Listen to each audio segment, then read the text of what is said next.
네, 그래서 우리가 오늘 이 시간에 사랑이 되게 하는 나의 위치라는 제목을 가지고 빌립보서 2장 1절부터 4절까지의 말씀을 우리가 잠시 보고자 합니다. 여러분, 이런 질문들 한번 해보셨습니까? 근본적인 질문들을 좀 많이 해보게 되는데요. 나는 예수님을 왜 믿지? 나는 왜 지금까지 예수님을 믿었지?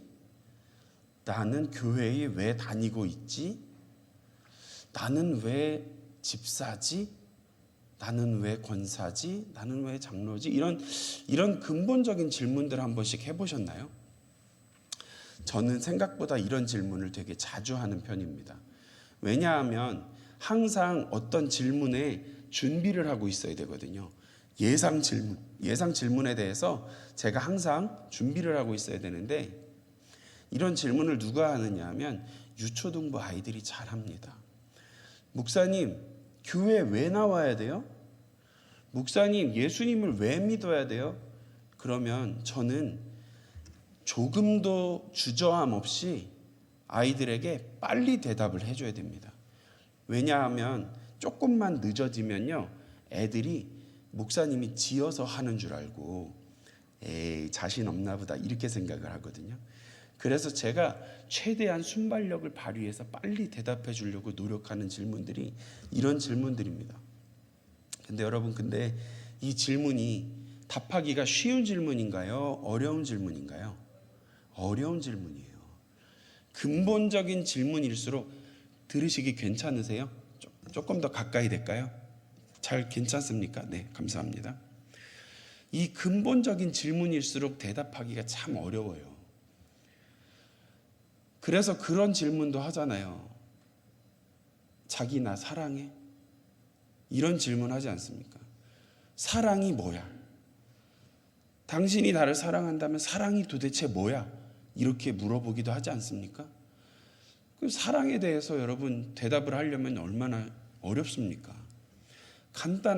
심플하기도 하지만 심오하기도 한 것이 바로 이 사랑에 대한 근본적인 질문이라는 거예요.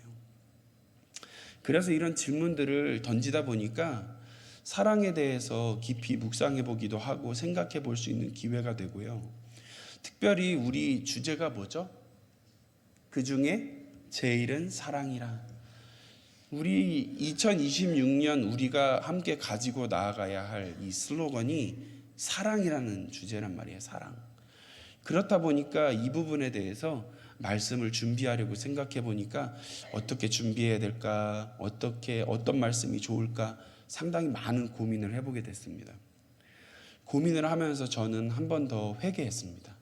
왜냐하면 제가 어떤 말씀을 가지고 여러분들에게 가르치고 선포하고 전하는 것은 그렇게 말씀을 고르는 것이, 본문을 선택하는 것이 그렇게 어렵지 않았는데, 이 사랑에 대해서 설교하려니까 정말 어렵더라고요. 제가 어려워지는 것이 저에게 있어서 회개하는 기회가 되었습니다. 그래서 너무 답답해서요, 저는 비서가 있어요. 놀라셨어요? 저는 비서가 있습니다. 여러분 비서 있으세요? 저는 비서가 있어요. 근데 비서가 GC예요. GPT라고 요즘에 그 AI 그런 게 있잖아요. 그래서 GPT한테 제가 물어봤어요. 사랑에 대해서 설교를 하려고 하는데 본문을 고르는 게 너무 어려워. 이렇게 얘기를 했습니다. 비서한테. 진짜 사람한테 말하듯이 제가 이렇게 얘기했어요. 그랬더니 AI가 뭐라고 대답했는지 아세요? 네, 사랑이라는 주제에 대해서는 어느 설교자든지 쉽지 않은 주제인 것이 확실합니다. 이렇게 대답을 하는 거예요. 사람만큼이나 얘가 되게 사람같이 대답을 하더라고요. 근데 그 말이 되게 한편 저에게 위로가 됐습니다. 나만 어려운 게 아니구나. 하지만 여러분, 어렵다고 해서 우리가 안 할 수 있습니까? 귀중한 줄 알면 해야죠.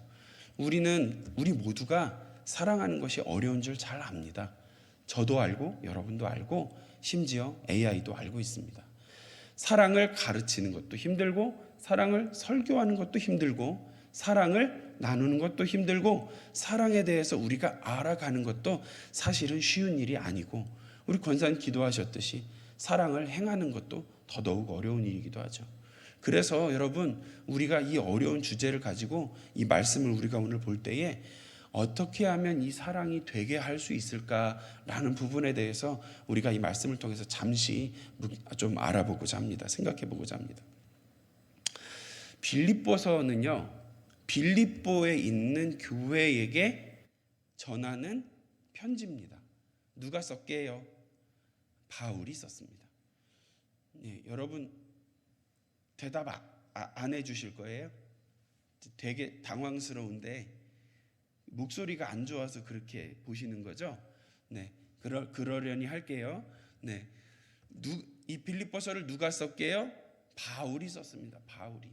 바울이 썼는데 이 빌립보 교회가 세워져 있는 빌립보라는 동네가 어떤 동네냐면요, 특별히 오늘 본문 말씀 읽은 것 중에서 3절 말씀에 되게 힘을 저는 주어서 읽어봤는데요.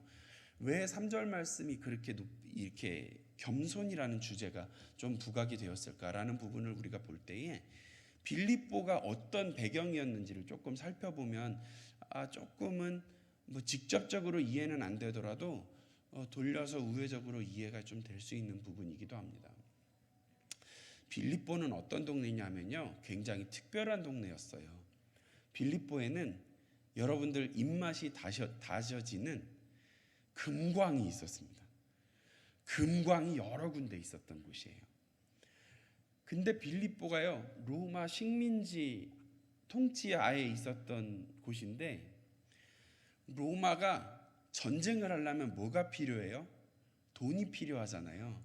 그래서 그 돈을 빌립보에 있는 금광에서 금을 캐다가 그 돈을 수급할 수 있었던 아주 중요한, 전략적으로 아주 중요한 동네였어요.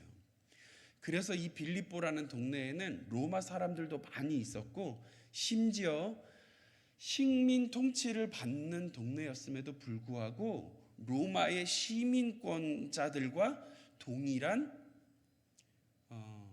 유익을 누렸던 그런 동네이기도 합니다. 그래서 특별히 이 빌립보를 언급할 때에 시민권 얘기가 잘 나오는데요. 그래서 잘 다루었었는데 이 빌립보라는 동네에 있는 사람들은 특별히 그것에 대한 자부심이 굉장했습니다. 그래서 나는 로마 시민들과 같은 수준의 사람이야, 우리는 그런 사람들이야 라는 자신감이 아주 넘쳤던 사람들이죠. 그런 곳에 빌립보 교회가 세워졌고 그 교회를 향해서 바울이 지금 이 편지를 보내고 있는데 1절 말씀을 한번 보니까, 그러므로 그리스도 안에 무슨 권면이나 사랑의 무슨 위로나 성령의 무슨 교제나 긍휼이나 자비가 있거든, 이렇게 이야기하고 있습니다. 여러분, 이렇게 많은 글씨가 있는데 이 글씨들을 두 글자로 줄이면 뭐 어떻게 줄여지는 줄 아세요?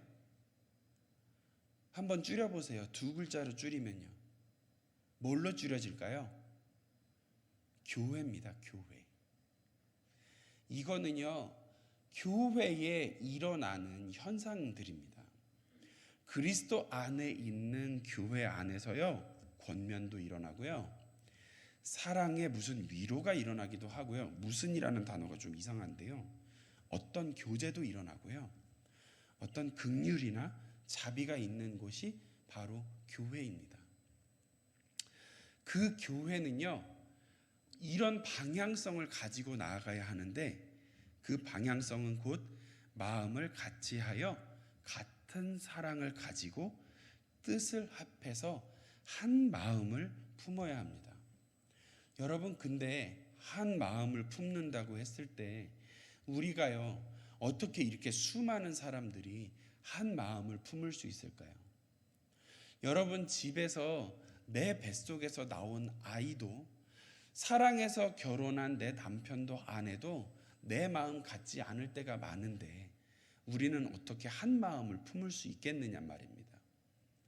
형제들도 내 마음과 같지 않을 때가 너무나 많은데 우리가 지금 교회로 모여서 이 수많은 사람들이 모여서 우리가 어떻게 한 마음을 품겠느냐는 겁니다. 그런 말이 맞는 얘기예요. 맞아요. 지금 하시는 성도님도 계신데요. 맞아요, 여러분.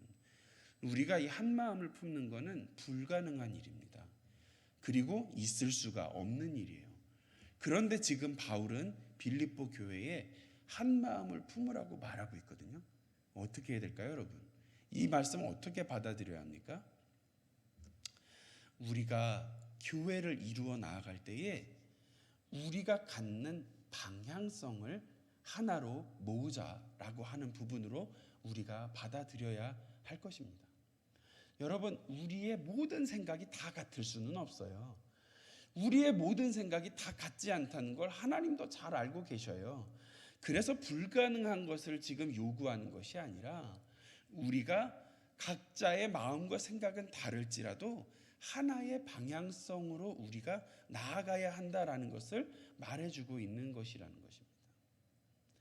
저와 여러분이 한 사랑을 가지고 하나의 방향성을 가지고 우리는 나아가야 할 줄로 믿습니다. 그런데 우리가 한 마음으로 모으는 것은 아까 말씀드렸다시피 거의 불가능한 일에 가깝습니다.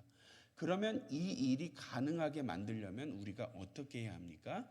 예수 그리스도의 은혜가 아니고서는 우리는 이렇게 나아갈 수가 없습니다.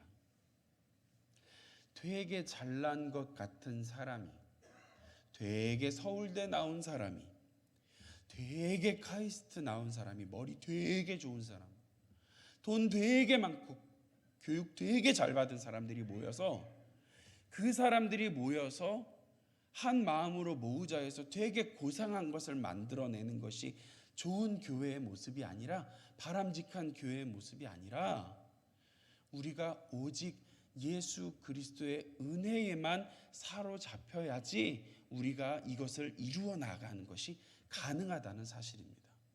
저와 여러분이 하나님께서 보시기에 아름다운 교회를 한 사랑과 한 마음을 품으면서 나아갈 수 있게 될 때에, 그때 오직 우리가 예수님의 은혜로만 이것이 가능함을 알고 그 은혜만을 구하면서 나아가는 저와 여러분 될 수 있기를 주님의 이름으로 간절히 축원합니다.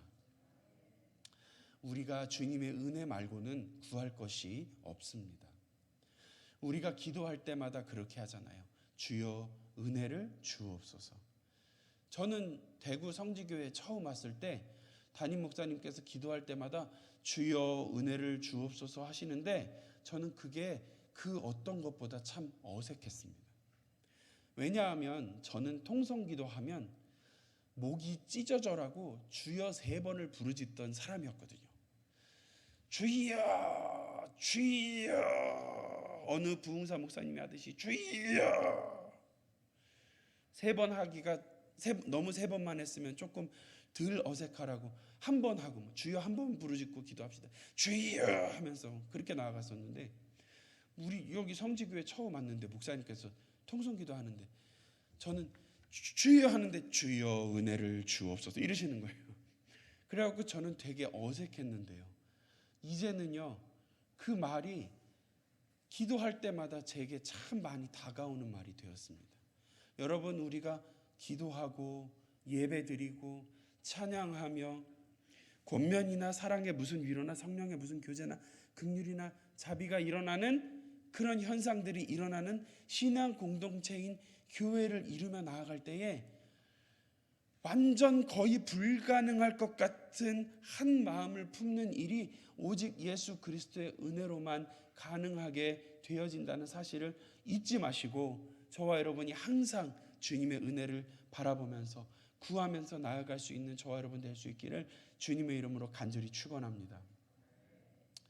그 은혜를 사모하면서 나아가는 우리 한 사람 한 사람이 사랑을 하기 위해서는요, 우리가 서로를 사랑하고 한 사랑과 한 마음을 품기 위해서는요, 이 3절 말씀이 참 중요해요.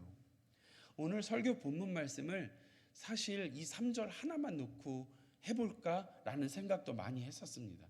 그만큼 저는 이 3절 말씀이 저에게 많은 인사이트를 줬는데, 영감을 주셨는데요. 죄송합니다. 아무 일에든지 다툼이나 허영으로 하지 말래요. 그리고 오직 겸손한 마음으로요, 각각 자기보다 남을 낮게 여기랍니다. 여러분, 저거 시옷 받침이에요. 지읒 받침으로 바꾸시면 안 됩니다. 이거 잘못하면은 이 사람을 나보다 낮게, 이 사람을 낮게 여겨라, 이런 말로 잘못 생각하실 수도 있는데요. 그러면 큰일 납니다. 이 사람이 나보다 나은 사람이다 라고 그렇게 여기라는 거예요. 여러분, 그게 바로 겸손의 키예요. 내가 그 사람보다 나은 사람이라고 생각하면 절대로 겸손해질 수가 없습니다. 제가 아까 말씀드렸죠. 이 빌립보라는 동네에 아주 수준 높은 자존심과 자신감과 경제적인 수준과 우리가 얼마나 중요한 사람들인 줄 알아? 우리가 얼마나 중요한 동네인 줄 알아? 하는 자부심과 교만이 이들 가운데 있었어요. 그러다 보니 이들이 이루는 빌립보 교회에 바울을 통하여 하나님께서 요구하시는 덕목이 무엇이냐 하니까 바로 이 겸손이라는 것입니다. 여러분, 우리가 스스로 내가 더 못났습니다, 내가 더 낮은 사람입니다라고 인정하지 않고는 우리는 서로를 사랑하는 일이 불가능하다는 사실도 여러분들 기억하실 수 있어야 합니다. 여러분, 우리는요, 이와 같이 주님께서 교회를 향해서 요구하시는 겸손의 모습을 갖지 아니하고는, 우리가 이러한 자세를 갖지 아니하고는 주님께서 우리에게 요구하시는 한 사랑 한 마음을 품는 일은 더더욱 어렵다는 사실을 여러분 기억하실 수 있어야 합니다. 우리에게 사랑하고 싶은 우리에게 요구되어지는 것은 바로 겸손입니다. 우리 양옆을 보시면서 앞뒤 좌우를 보시면서 우리 이렇게 한번 이야기해 볼까요? 당신이 나보다 낫습니다.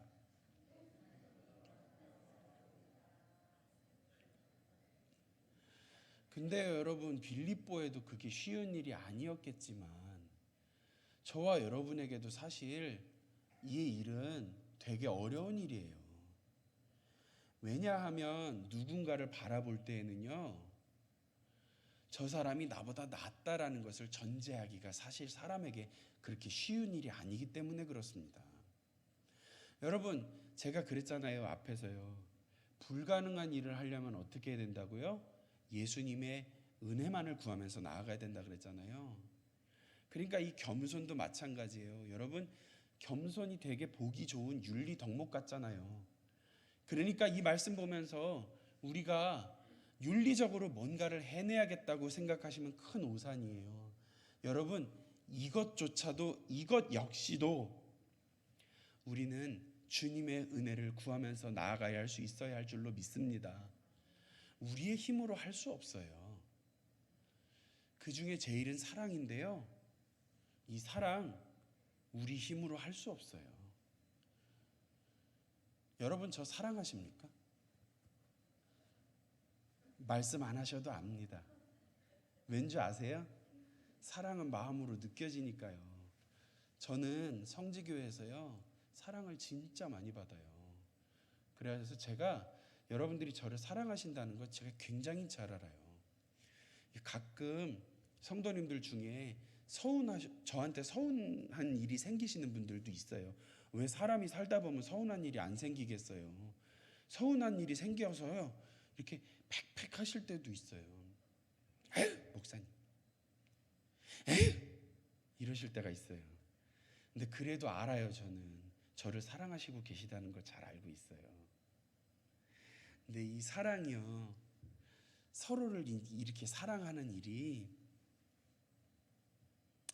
하나님의 기쁨을 충만하게 하는 일이라는 사실을 여러분, 우리가 잘 기억해야 합니다.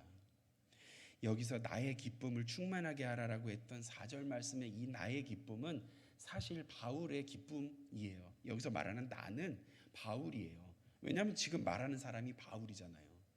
그런데 여러분, 바울이 말을 했지만 이 말씀이 누구의 말씀이에요?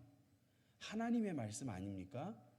하나님께서요, 바울이 그리스도 예수의 마음을 품고 자기의 마음이 기뻐지는 것은요, 곧 하나님의 마음을 기쁘게 하는 것입니다. 바른 방향성과 바른 말씀 위에 서 있는 그 사랑은 우리의 하나님께서 요구하시는 이 아름다운 모습들은 곧 하나님을 기쁘시게 하는 일인 줄로 믿습니다. 저와 여러분이 오늘 하루 이 말씀을 가지고 읽고 나서 여러분 저 문을 열고 집으로 가시고 또한 여러분들의 삶의 지경 가운데로 나아가실 때에 우리가 사랑하는 공동체로서 세워질 때에 저와 여러분이 오직 예수 그리스도의 은혜만을 구하면서 하나님의 기쁨이 되는 모습 가운데서 하나님이 기뻐하시는 사랑을 할 수 있는 저와 여러분이 될 수 있기를 주님의 이름으로 간절히 축원합니다. 그래서 우리가요 진짜 하나님 보시기에 하나님이 성지교회만 보면 기뻐서 웃음이 절로 나오는 그런 교회가 될 수 있었으면 좋겠습니다. 이렇게 쳐다만 봐도 좋잖아요. 사랑하는 사람을 보면은. 집에 왜 가요? 집에 사랑하는 사람이 있으니까 그렇잖아요. 제가 옛날에는 그런 게 별로 없었어요. 조금 이상한 생각이지만은 우리 애들을 보면 이렇게 사랑하는 마음으로 이렇게 웃음이 나오면 좋은데 아이들을 볼 때요 이거 되게 좀 되게 솔직하지만 위험한 발언이긴 하지만 아무튼 아이들을 볼 때요 걱정이 먼저 앞섰었어요. 저는요. 그래서 되게 자기 아이를 많이 사랑하는 아빠들을 보면요 제가 그 앞에서 되게 작아졌었어요. 나는 왜 저 사람들 앞에만 서면 왜 작아지는가 막 노래하면서 있잖아요. 되게 작아졌었어요. 사랑이 뒤늦게 나오는 것 같아서 되게 작아졌었거든요. 근데 요즘에 아이들을 보는데 조금 그 사랑이 먼저 이렇게 나오는 것 같더라고요. 사랑하는 마음이 앞서는 것 같더라고요. 그러면서 집에 들어와서 아이들을 보면 막 정신없이 오도방정 떨고 있는 애들을 보면 옛날에는 야, 좀 차분하게 놀아. 조용히 좀 해. 집을 왜 이렇게 어지럽게 만들어? 시끄럽게 만들어? 막 이런 말을 많이 했었는데 지금은 어이, 재밌게 놀고 있구만. 이러면서 웃음이 나오거든요. 사랑하는 대상을 점점 그 사랑이 깊어지면 깊어질수록 바라보면 웃음이 나오고 기뻐지고 마음이 푸근해지잖아요. 우리 서로가 그랬으면 그런 존재가 되었으면 좋겠습니다. 그리고 우리의 모습을 볼 때에 하나님께서 우리를 보실 때에 그러한 푸근한 마음으로 우리를 사랑하시고 기뻐하시는 그러한 우리 교회가 될 수 있었으면 정말 좋겠습니다. 그러면 하나님께서도 너무나도 기뻐하실 것 같습니다. 그러면서 마지막 4절 말씀을 잠깐 보고 오늘 말씀을 맺고자 합니다. 이렇게 할 때에 각각 자기의 일을 돌볼 뿐더러 자기 일을 돌보지 말라는 얘기가 아니에요. 내 일을 다 뒤로 하고 남들만 돌봐라 하는 게 아니라 각각 자기 일을 돌보면서 또한 각각 다른 사람의 일을 돌보는 것입니다.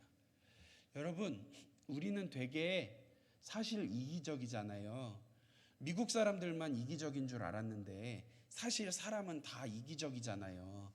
그래서 자기가 자기 삶에 대해서만 집중하기가 참 좋은데 예수님의 사랑은 하나님께서 교회에 일어났으면 하는 이 아름다운 사랑의 모습은 바로 이런 것입니다.